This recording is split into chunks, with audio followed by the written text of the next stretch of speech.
students. Oh, you all hope you all are doing very good.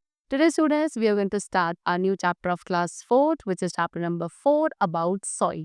So, students, as we all know that our earth is covered with land and water. हमारा earth land and water से covered है. हम सभी land पे रहते हैं. Okay, land में क्या है? Land consists of soil. Plants grow in soil, plants भी सॉइल में ग्रो करते हैं. जो क्रॉप्स हमें मिलते हैं वो हमें प्लांट से मिलते हैं. प्लांट्स हमें फूड एंड शेल्टर प्रोवाइड करते हैं. Man as well as plants have a close relationship with the soil. So okay, so जितने भी ह्यूमन बींग्स हैं, प्लांट्स हैं, सभी का सॉइल के साथ एक बहुत क्लोज रिलेशनशिप है. So now what is soil? The soft surface of the earth which absorb water and in which plants grow is called soil. हमारे अर्थ का वो सॉफ्ट सरफेस जो वाटर को एब्जॉर्ब करता है और उसमें जो प्लांट्स ग्रो करते हैं उस सरफेस को सॉइल कहा जाता है. ओके, हमारे अर्थ का सरफेस किसका बना है? It is made up of soil only. Soil is one of the earth most important natural resource. Okay, soil हमारे अर्थ का एक बहुत इंपॉर्टेंट नेचुरल रिसोर्स है. Now formation of soil, soil का फॉर्मेशन कैसे होता है? Soil is formed over a long period of time by the weathering of rocks. Soil एक बहुत लंबे टाइम पीरियड में बनती है रॉक्स की वेदरिंग से. ओके, वेदरिंग क्या है? Weathering is a process in which large pieces of rocks are broken down into smaller and smaller pieces due to the heat of the sun, rain, wind and other changes in weather. So weathering एक ऐसा process है जहाँ पे rocks के बड़े बड़े pieces जो हैं छोटे छोटे पीसेस में ब्रेक होते हैं सन की हीट, रेन, विंड, ये जो बाकी चेंजेस वेदर में आते हैं उनकी वजह से. Okay, now components of soil. Soil contains living and non living things. Soil के अंदर living and non living things दोनों ही होती हैं, including rocks, plant and animals. These are also like of dead plants and animals in soil. ठीक है, उसके अलावा कुछ डेड प्लांट्स एंड एनिमल्स भी सॉइल में मिक्स होते हैं. When living things die, जब लिविंग थिंग्स क्या होती है? दे डाई, तो वो डिकम्पोज हो जाती हैं, सॉइल में मिक्स हो जाती हैं टू फॉर्म ह्यूमस. ह्यूमस क्या है? Humus is a dark brown और black organic substance made up of decayed plant और एनिमल मैटर. ह्यूमस एक डार्क या डार्क ब्राउन या ब्लैक कलर का ऑर्गेनिक सब्सटेंस होता है जो कि डिकेड प्लांट्स और एनिमल मैटर का बना है. ह्यूमस ह्यूमस एक बहुत इंपॉर्टेंट इंग्रेडिएंट है सॉइल का जो सॉइल को फर्टाइल बनाता है. Now the soil can be divide into 3 main layers. अब सॉइल को 3 मेन लेयर में हम डिवाइड कर सकते हैं. दैट इज टॉप सॉइल, सब soil and bedrock. Okay, so now we are going to discuss about layers of soil. So top soil contain the most humus. सबसे ज्यादा जो ह्यूमस है वो टॉप सॉइल के अंदर होता है जो हमारे सॉइल का डार्केस्ट पार्ट है which is rich in nutrients. फिर अंडर द टॉप सॉइल, अब टॉप सॉइल के नीचे कुछ सेवरल लेयर्स हैं जो कि सब सॉइल को बनाती है. These layer tends to be sandier and have less humus. ठीक है, ये जो लेयर्स हैं थोड़ी सैंडी टाइप्स में इनका टेक्सचर होता है और इसमें ह्यूमस का अमाउंट कम होता है. एंड सबसॉइल के अंदर, सबसॉइल से भी नीचे क्या होता है? बेड रॉक होता है जो कि सॉलिड रॉक होता है. Okay, now types of soil. अब बात करते हैं टाइप्स ऑफ सॉइल के. तो not all soils are alike. तो सारी सॉइल्स एक जैसी नहीं होती है. Different soils are there in different places. Now on the basis of gravity. अब ग्रेविटी, कलर एंड सॉइल के टेक्सचर के बेसिस पे हम सॉइल को 3 ब्रॉड कैटेगरीज में डिवाइड करते हैं. That is clay soil, Sandy soil and loamy soil. Let's discuss about 3 different types of soil in a detailed manner. I have given you the differences between these 3 layers of 3 different types of soil in a tabular manner. So number 1 is it is smooth and soft to touch. तो clay soil जो है काफी smooth and soft होती है touch करने में. The particles of the soil are very small and can hold a lot of water in it. clay soil के जो particles हैं वो काफी छोटे छोटे हैं, काफी small हैं जिसके अंदर ज्यादा water hold नहीं किया जा सकता है. Plants do not grow well in this soil. ठीक है, क्ले सॉइल के अंदर प्लांट्स भी अच्छे से ग्रो नहीं कर सकते हैं बिकॉज जो रूट्स हैं वो क्या नहीं कर पाती? ब्रीद नहीं कर पाती हैं वाटर लॉग्ड सॉइल के अंदर. It is found near river bed. Clay soil आपको नियर द रिवर बेड मिलेगी. It is needed and shape into toy. Clay soil को नीड किया जाता है एंड इसको शेप प्रोवाइड की जाती है टॉयज या पॉट्स एक्सेट्रा की. एंड इसके बाद एक हाई टेम्परेचर पर बेक किया जाता है उसको हार्ड बनाने के लिए. Then we come to sandy soil. तो sandy soil mostly इसकी rough particles की बनी है, rough sand particles की. We are large in size. sandy soil के particles काफी large size के होते हैं and water easily इसके through pass हो सकता है. No plants can grow in such soil. लेकिन इस soil में भी ज़्यादा plants grow नहीं कर सकते हैं. and ये आपको कहाँ मिलेगी? Near sea shores and in desert area. and इसको use किया जाता है to make cement and glass. Then third we have loamy soil. Loamy soil is a mixture of sandy and clay soil. Loamy soil आपका sandy and clay soil का mixture होता है. It holds some amount of water. ठीक है, and excess seep underground. Loamy soil कुछ amount of water को hold करती है, बाकी जो है under the ground seep हो जाती है. This soil is airy. Loamy soil airy भी है, यानी कि इसमें plants के roots easily breathe कर सकती हैं. And it also has a top fertile humus layer. उसके साथ साथ लोमी सॉइल में एक टॉप फर्टाइल ह्यूमस लेयर भी होती है एंड ये सबसे बेस्ट सॉइल है for the growth of plants. Okay, then next we have soil and crops.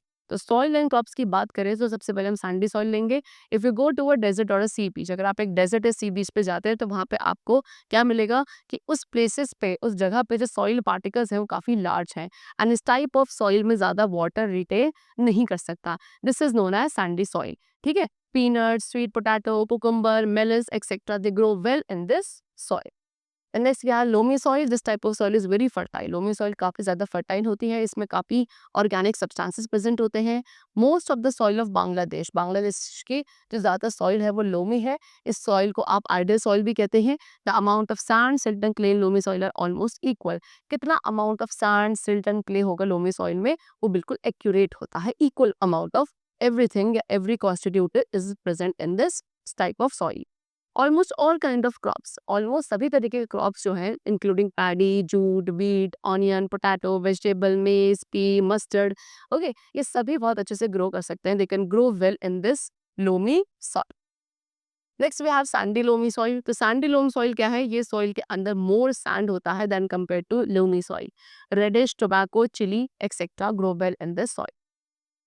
Next we come to clay soil. The amount of sand is very low in this soil. तो clay soil के अंदर जो sand का amount है काफ़ी लो होता है and ये जो सॉइल है वो अच्छा खासा अमाउंट ऑफ वाटर होल्ड कर सकती है। इसमें जो क्ले पार्टिकल्स हैं they are very tiny. This soil soften with water. ये सॉइल वाटर की वजह से सॉफ्ट हो जाती है and when it is dry, जब ये ड्राई होती है तो ये काफ़ी हार्ड हो जाती है। This soil is not good for all type of crops. ये सॉइल हर टाइप के क्रॉप्स के लिए बेटर या सूटेबल नहीं होती है, लेकिन जो पैडी है it grows well in this soil. Paddy इस सॉइल में काफ़ी अच्छा ग्रो करता है। क्रॉप्स को बेलन फर्टाइजर, क्रॉप्स जो है बहुत अच्छे से जो ग्रो कर पाते हैं वो फर्टाइल सॉइल में ग्रो करते हैं, लेकिन वो लेस फर्टाइल सॉइल में अच्छे से ग्रो नहीं कर सकते। तो सॉइल की फर्टिलिटी को इंक्रीज करने के लिए हमें उसमें कुछ वाटर एंड फर्टिलाइजर्स को रेगुलर बेसिस पे क्या करना पड़ता है? ऐड करना पड़ता है। Now necessity of using fertilizer. Fertilizer को यूज करने की जरूरत क्यों है? You have already learn that plants collect nutrients from the soil. जैसे कि हमने पढ़ा है कि प्लांट्स को न्यूट्रिएंट्स कहाँ से मिलता है? सॉइल से मिलते हैं। एंड ये न्यूट्रिएंट्स जो है आर्टिफिशियली आप डिराइव कर सकते हो from the fertilizer. So if we grow the same crops again and again for years in the same field, the fertility of the soil decreases and gradually it becomes unfertile. So अगर आप same type of crops को again and again, दोबारा दोबारा हर साल क्या करते रहेंगे? Same field में ग्रो करेंगे, सो उसमें सॉइल की जो फर्टिलिटी है वो डिक्रीज होने लगेगी एंड धीरे धीरे वो सॉइल इनफर्टाइल हो जाएगी। सो सॉइल की फर्टिलिटी को प्रिजर्व करने के लिए हमें कुछ फर्टिलाइजर्स का यूज करना पड़ता है फील्ड्स में। और फर्टिलाइजर भी मेनली सुनर्स टू टाइप्स के होते हैं, organic fertilizer and the other is inorganic fertilizer और मेन्योर। ठीक है, सबसे पहले बात करते हैं ऑर्गेनिक फर्टिलाइजर्स और मेन्योर के बारे में। So organic fertilizer produce from the remains of dead animals and plants. Organic fertilizers किससे बनते हैं? आपके जो डेड प्लांट्स एंड एनिमल्स हैं उनसे बनते हैं। ओके, उनके रिमेनिंग से, रिमेनिंग पार्ट से। They are form when the bodies of dead animals and plants decompose and become mixed with the soil. तो ऑर्गेनिक फर्टिलाइजर्स कब बनते हैं? जब डेड प्लांट्स एंड एनिमल्स की जो डेड बॉडीज हैं वो डिकम्पोज होती हैं एंड सॉइल के साथ मिक्स हो जाती है। ठीक है, एंड फिर ये ऑर्गेनिक फर्टिलाइजर्स जब सॉइल के साथ मिक्स होते हैं, सॉइल को फर्टाइल बना देते हैं एंड प्लांट्स को फूड प्रोवाइड करते हैं। Cow dung, green manure, compost, oil cake, bone meal, that is powered bone, excrements of domestic fowl, etc. ये सभी एग्जाम्पल्स हैं ऑर्गेनिक फर्टिलाइजर्स के। Using organic fertilizers increase the capability of soil to store water and nutrients. अगर हम soil में organic fertilisers का use करते हैं तो उससे सॉइल की जो कैपेबिलिटी है वाटर एंड न्यूट्रिएंट्स को होल्ड करने की, स्टोर करने की, वो इंक्रीज हो जाती है। Organic fertilizers are the best among ordinary fertilizer. जितने भी ऑर्डिनरी फर्टिलाइजर है उनमें सबसे बेस्ट जो है वो आपके ऑर्गेनिक फर्टिलाइजर्स होते हैं। ठीक है, सॉलिड एंड लिक्विड वेस्ट, जितना भी सॉलिड एंड लिक्विड वेस्ट है जो कैटल या अलग अलग टाइप से गार्बेज से कलेक्ट होता है, वो सारा आप यूज करते हैं to produce this kind of fertilizer. Okay, the next is what is compost. Compost क्या होता है? So various types of organic garbage, जो वेरियस टाइप के ऑर्गेनिक गार्बेज है जैसे कि solid and liquid waste from cattle, piece of fruits and vegetables, hay, farm rubbish, weeds, water hyacinth etcetera, ये सारे यार्ड में इकट्ठा होना शुरू हो जाते हैं। They are decompose by bacteria and fungi. ठीक है, एंड उसके बाद ये बैक्टीरिया एंड फंगाई के थ्रू डिकम्पोज होते हैं एंड इस प्रोसेस में क्या प्रोड्यूस होता है? Compost is produce in this process. The cost of producing this manure is very low and इस टाइप के मेन्योर को प्रोड्यूस करने की जो कॉस्ट है वो काफ़ी कम होती है। Now next we have chemical fertilizers. So chemical fertilizers are artificially manufactured in the factories. जितने भी chemical fertilizers हैं उनको artificially factories में बनाया जाता है. इसको भी हम soil की fertility increase करने के लिए use करते हैं. Okay, we use urea, triple super phosphate that is TSP, muriate of potash, MP, etc. तो ये सभी क्या है कुछ chemical fertilizers के examples है जो हम use करते हैं. Nitrogen, phosphorus, potassium, they are used in the manufacture of chemical fertilizer. Okay. Next is usefulness. So nitrogen rich fertilizers help plants to grow fast. जितने भी nitrogen rich fertilizers होते हैं ये plants की help करता है fastly grow करने में. फिर उसके बाद phosphorus rich fertilizers क्या करते हैं plants की या flower, fruits या जो roots वाला part होता है plant का उसकी normal growth को support करते हैं. पोटेशियम रिच फर्टिलाइजर्स प्लांट्स की जो इम्यून सिस्टम है उसको और स्ट्रॉन्ग बनाते हैं against diseases and pest. They also prevent premature shedding of flowers. Flowers prematurely shed हो जाते हैं उसको भी प्रिवेंट किया जाता है by what potassium rich fertilizer. Okay चलिए. Now next is harmful effects. So अब इन chemical fertilizers के अगर कुछ positive effects है, so there are some negative effects also. Okay, so use of urea, triple superphosphate and muriate of potash etc. are beneficial for plants but not for the soil. So ये जितने भी chemical fertilizers है इनका use करना plants के लिए आपके लिए plants के लिए useful होता है लेकिन soil के लिए harmful होता है. Okay, beside excessive use of such fertilizer, ठीक है. इन फर्टिलाइजर्स के एक्सेसिव यूज के साथ क्या होता है जो क्रॉप प्रोडक्शन है वो धीरे धीरे फिर डिक्रीज भी होने लगता है. It must be made sure that phosphate fertilizers become completely mix with the soil. इस चीज़ का हमें ध्यान रखना चाहिए कि जितने भी फोस्फेट फर्टिलाइजर्स हैं वो पूरी तरीके से सॉइल के साथ मिक्स होने चाहिए. If nitrogen fertilizers are use too much, अगर नाइट्रोजन फर्टिलाइजर्स को बहुत ज़्यादा यूज किया जाता है फ्रूट यील्डिंग प्लांट्स पर, सो प्लांट्स जो आपके ग्रो करेंगे उन विदाउट एनी फ्रूट्स ग्रो करते हैं.